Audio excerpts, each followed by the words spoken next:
ادریس اس کے ساتھ اس کے گھر چلا گیا۔ اندر گیا تو اسے یوں لگا جیسے کسی بادشاہ کے محل میں آ گیا ہو۔ ارسلان اتنی زیادہ اونچی حیثیت کا حاکم نہیں تھا۔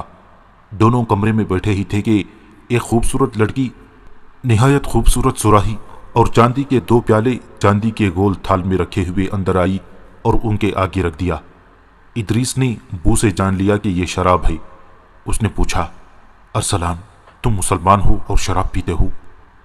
ارسلان مسکرا دیا اور بولا، ایک گھونٹ پی لیں، آپ اس حقیقت کو سمجھ جائیں گے جو میں آپ کو سمجھانا چاہتا ہوں۔ 2 سوڈانی حبشی اندر آئی۔ ان کے ہاتھوں میں چمکتی ہوئی تشتریوں میں کھانا تھا۔ کھانا لگ چکا تو ادریس حیرت سے ارسلان کو دیکھنے لگا۔ ارسلان نے کہا، حیران نہ ہوں محترم ادریس، یہ شان و شوکت آپ کو بھی مل سکتی ہے۔ میں بھی آپ کی طرح پارسا ہوا کرتا تھا، مگر اب اس طرح کی 2 لڑکیاں میرے گھر میں ہیں۔ دمشق اور بغداد کے امیروں اور وزیروں کے گھروں میں جا کر دیکھو، انہوں نے اس طرح کی حسین اور جوان لڑکیوں سے حرم بھر رکھے ہیں۔ وہاں شراب بہتی ہے۔ یہ لڑکیاں، یہ دولت اور یہ شراب صلیبیوں کی کرم نوازیاں ہیں۔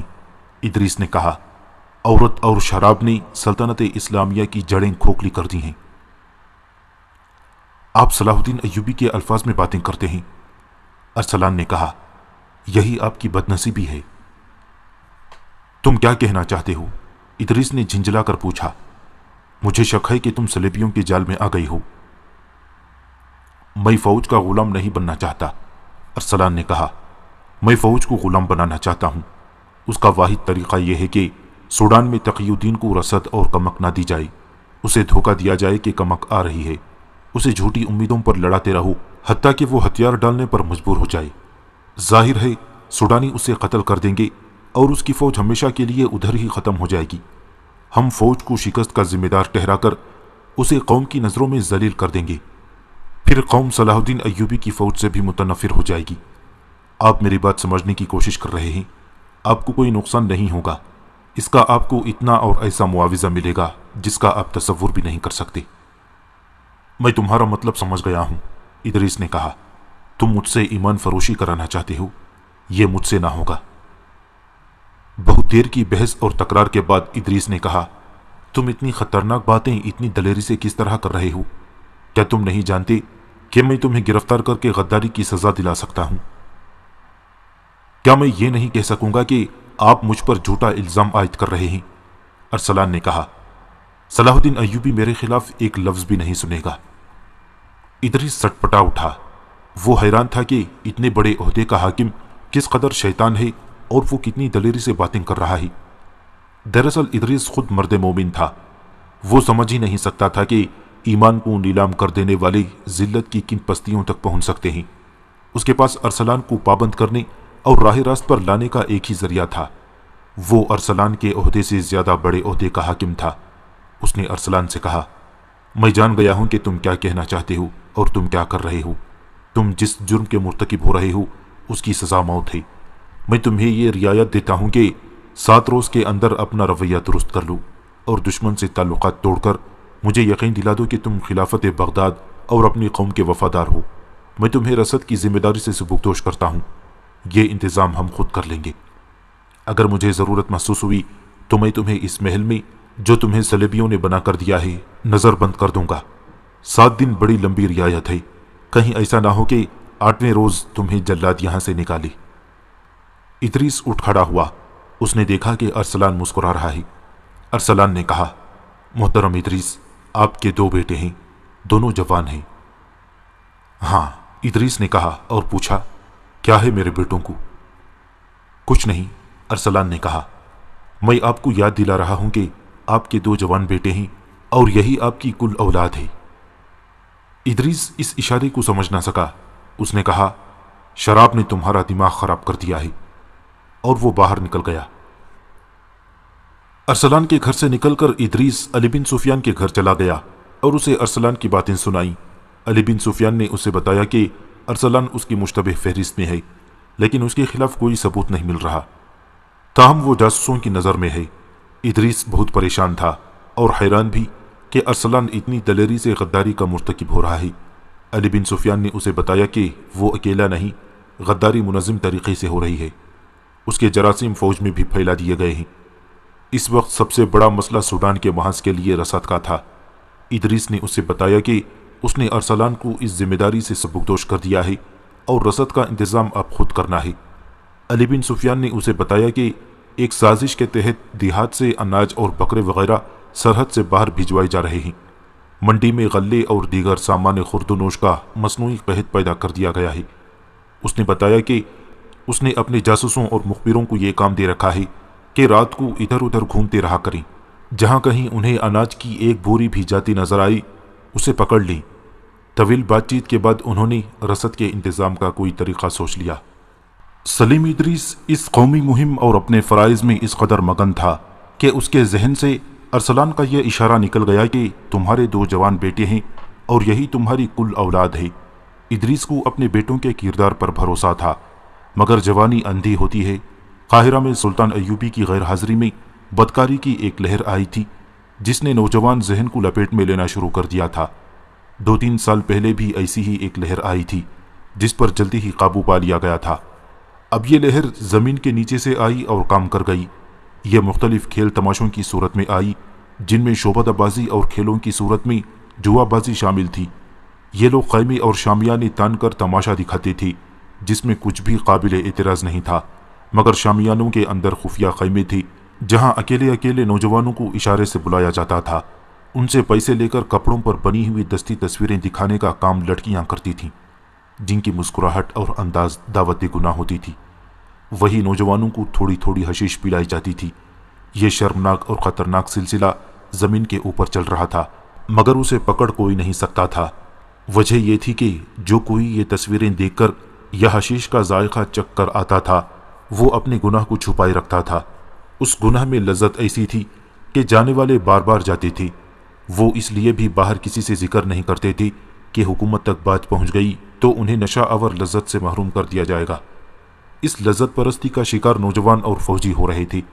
ان کے لیے درپردہ قحبہ خانے کھول دیے گئے تھے۔ کردار کشی کی یہ مہم کس قدر کامیاب تھی، اس کا جواب کرک کے قلعے میں صلیبیوں کے انٹیلیجنس اور نفسیاتی جنگ کا ماہر جرمن نشاد ہرمن اپنے حکمرانوں کو ان الفاظ میں دے رہا تھا۔ اسپین کے مصوروں نے جو تصویریں بنائی ہیں، یہ لوہے کے بنے ہوئے مردوں کو بھی مٹی کے بت بنا دیتی ہیں۔ اس نے ایک مرد اور ایک عورت کی ایک فحش تصویر حاضرین کو دکھائی۔ یہ بڑے سائز کی تصویر تھی جو برش سے دلکش رنگوں میں بنائی گئی تھی۔ صلیبی حکمرانوں نے تصویر دیکھ کر ایک دوسرے کے ساتھ ننگے مذاق شروع کر دیے۔ ہرمن نے کہا، میں نے ایسی بے شمار تصویریں بنوا کر مصر کے بڑے بڑے شہروں میں ان کی خفیہ نمائش کا انتظام کر دیا ہے۔ وہاں سے ہماری کامیابی کی اطلاعیں آ رہی ہیں۔ میں نے قاہرہ کی نوجوان نسل میں حیوانی جذبہ بھڑکا دیا ہے۔ یہ ایسا طاقتور جذبہ ہے جو مشتعل ہو جائے گا تو انسانی جذبوں کو، جن میں قومی جذبہ خاص طور پر شامل ہے، تباہ کر دے گا۔ ان تصویروں نے مصر میں مقیم مسلمان فوج کو ذہنی اور اخلاقی لحاظ سے بیکار کرنا شروع کر دیا ہے۔ ان تصویروں کی لذت نشہ بھی مانگتی ہے۔ اس کا انتظام بھی کر دیا ہے۔ میرے تخریب کاروں اور جاسوسوں کے گروہ نے صحرائی لڑکیوں کی پوری فوج قاہرہ اور دوسرے قصبوں میں داخل کر دی ہے۔ یہ لڑکیاں دمک کی طرح صلاح الدین ایوبی کی قوم اور فوج کو کھا رہی ہیں۔ وہ وجوہات کچھ اور تھیں جب میری مہم قاہرہ میں پکڑی گئی تھی۔ اب میں نے کچھ اور طریقے آزمائے ہیں جو کامیاب ہو رہے ہیں۔ اب وہاں کے مسلمان خود میری مہم کی حفاظت کریں گے اور اسے تقویت دیں گے۔ وہ اس ذہنی عیاشی کے عادی ہو گئے ہیں۔ تھوڑے ہی عرصے بعد میں ان کے ذہنوں میں ان کی اپنی ہی قوم اور اپنے ہی ملک کے خلاف زہر بھرنا شروع کر دوں گا۔ صلاح الدین ایوبی بہت ہوشیار آدمی ہے، حاضرین سے کسی نے کہا۔ وہ جو ہی مصر پہنچا تمہاری اس مہم کو جڑ سے اکھاڑ دے گا۔ اگر وہ مصر پہنچا تو، ہرمن نے کہا، اس سوال کا جواب آپ ہی دے سکتے ہیں کہ آپ اس کا محاصرہ کامیاب ہونے دیں گے یا نہیں۔ بے شک اس نے ریمانڈ کی فوج کو قلعے سے باہر گھیرے میں لے رکھا ہے اور قلعہ اس کے محاصرے میں ہے، لیکن یہ گھیرا اور یہ محاصرہ اسی کے لیے نقصان کا باعث بن سکتا ہے۔ آپ یہاں فیصلہ کن جنگ نہ لڑیں، ایوبی کو محاصرہ کیے رکھنے دیں تاکہ وہ یہیں پابند رہے اور مصر نہ جا سکے۔ سوڈان میں ہمارے کمانڈروں نے تقی الدین کی فوج کو نہایت کامیابی سے بکھیر دیا ہے۔ وہ اب نہ لڑ سکتا ہے نہ وہاں سے نکل سکتا ہے۔ مصر کی منڈیوں کا اور وہاں کی کھیتیوں کا غلہ میں نے غائب کرا دیا ہے۔ آپ کی دی ہوئی دولت آپ کو پورا صلہ دے رہی ہے۔ ایوبی کا ایک وفادار حاکم ارسلان دراصل آپ کا وفادار ہے، وہ ہمارے ساتھ پورا تعاون کر رہا ہے، اس کے کچھ اور ساتھی بھی ہمارے ساتھ ہیں۔ ارسلان کو کتنا معاوضہ دیا جا رہا ہے؟ فلپ آگسٹس نے پوچھا۔ جتنا ایک مسلمان حاکم کا دماغ خراب کرنے کے لیے کافی ہوتا ہے، ہرمن نے جواب دیا۔ عورت اور شراب، دولت اور حکومت کا نشہ کسی بھی مسلمان کا ایمان خرید سکتا ہے، وہ میں نے خرید لیا ہے۔ میں آپ کو یہ بتا رہا تھا کہ اب صلاح الدین ایوبی مصر جائے گا تو اسے وہاں کی دنیا بدلی ہوئی نظر آئے گی۔ وہ جس نوجوان نسل کی بات فخر سے کہتا تھا وہ مسلمان ہوتے ہوئے اسلام کے لیے بیکار ہوگی، اس کی سوچیں اور اس کا کردار ہمارے ہاتھ میں ہوگا۔ یہ نسل جنسی جذبے کی ماری ہوئی ہوگی۔ یہی حال اس فوج کا ہوگا جسے وہ مصر چھوڑ آیا ہے۔ اس فوج میں میرے تخریب کاروں نے اتنی زیادہ بے اطمینانی پھیلا دی ہے کہ وہ بغاوت سے بھی گریز نہیں کریں گے۔ میں آج یہ دعویٰ وثوق سے کر سکتا ہوں کہ آپ سے پہلے میں اپنا محاذ ختم کر چکا ہوں گا۔ دشمن کے کردار اور اخلاق کو تباہ کر دینے سے فوجوں کے حملوں کی ضرورت باقی نہیں رہتی۔ ہرمن کی اس حوصلہ افزا رپورٹ پر صلیبی حکمران بہت خوش ہوئے۔ فلپ آگسٹس نے وہی عزم دہرایا جس کا اظہار وہ کئی بار کر چکا تھا۔ اس نے کہا، ہماری لڑائی صلاح الدین ایوبی سے نہیں، اسلام سے ہے۔ ایوبی بھی مر جائے گا، ہم بھی مر جائیں گے، لیکن ہمارا جذبہ اور عزم زندہ رہنا چاہیے تاکہ اسلام بھی مر جائے اور دنیا پر صلیب کی حکمرانی ہو۔ اس کے لیے یہ ضروری تھا کہ ایسا محاذ کھولا جائے جس سے مسلمانوں کے نظریات اور کردار پر حملہ کیا جائے۔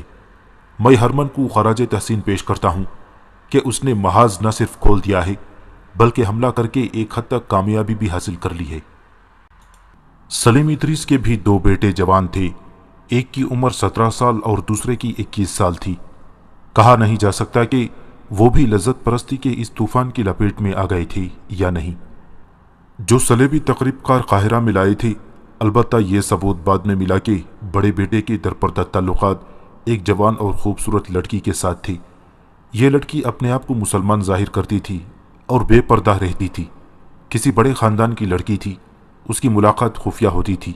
جس روز ارسلان نے ادریس سے کہا تھا کہ تمہارے دو بیٹے جوان ہیں، اس سے اگلے روز اس لڑکی نے ادریس کے بڑے بیٹے سے کہا کہ ایک جوان اسے بہت پریشان کرتا ہے، وہ جدھر جاتی ہے اس کا پیچھا کرتا ہے اور اسے اغوا کی دھمکیاں بھی دیتا ہے۔ اس بڑے بیٹے نے لڑکی سے پوچھا کہ نوجوان کون ہے، تو لڑکی نے نام بتایا۔ بات گول کر گئی، کہنے لگی کہ اس نے زیادہ پریشان کیا تو اسے بتا دے گی۔ بات کے انکشافات سے پتہ چلا کہ اسے کوئی نوجوان پریشان نہیں کرتا تھا بلکہ وہ خود نوجوانوں کو پریشان اور خراب کرتی پھر رہی تھی۔ اس نے جس شام بڑے بیٹے سے یہ شکایت کی کہ اس سے اگلے روز ہی اس نے ادریس کے چھوٹے بیٹے کو جس کی عمر 17 سال تھی اپنے جال میں پھانس لیا اور ایسی والیحانہ اور بےتابانہ محبت کا اظہار زبانی اور عملی طور پر کیا کہ لڑکا اپنا آپ اس کے حوالے کر بیٹھا۔ دو درپردہ ملاقاتوں کے بعد اس نے اسے بھی بتا دیا کہ ایک نوجوان اسے بہت پریشان کرتا ہے اور اسے اغوا کی دھمکیاں دیتا ہے۔ لڑکے کا خون جوش میں آ گیا۔ اس نے پوچھا کہ وہ کون ہے، تو لڑکی نے کہا کہ اگر اس نے زیادہ پریشان کیا تو بتاؤں گی۔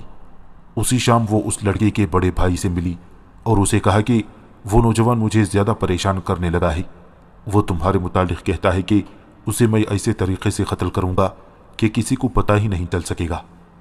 لڑکی نے کہا، تم خنجر اپنے پاس رکھا کرو۔ دوسری شام کی ملاقات میں اس نے چھوٹے بھائی کو اس طرح مشتعل کر دیا اور اسے کہا کہ وہ خنجر اپنے پاس رکھا کرے۔ چنانچہ دونوں بھائی اس حقیقت سے بے خبر کہ وہ ایک ہی لڑکی کے جال میں پھنسے ہوئے ہیں خنجر اپنے پاس رکھنے لگے۔ لڑکی دونوں سے الگ الگ ملتی رہی۔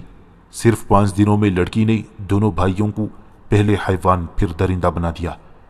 اس شام اس نے بڑے بھائی کو شہر سے ذرا باہر ایک اندھیری جگہ ملنے کو کہا۔ چھوٹے بھائی کو بھی اس نے وہی وقت اور وہی جگہ بتائی اور دونوں سے یہ بھی کہا کہ وہ نوجوان جو مجھے پریشان کیا کرتا ہے آج کہہ گیا ہے کہ شام کو جہاں بھی جاؤ گی مجھے وہاں پاؤ گی، میں تمہیں چاہنے والوں کو تمہارے سامنے قتل کروں گا۔ لڑکی نے کہا، میں نے اسے کہا ہے کہ اگر تم اتنے دلیر ہو تو شام کو اس جگہ آ جانا، اگر تم نے اسے قتل کر دیا تو میں تمہاری ہو جاؤں گی۔ دونوں بھائی خون ریز ماری کا لڑنے کے لیے تیار ہو گئے۔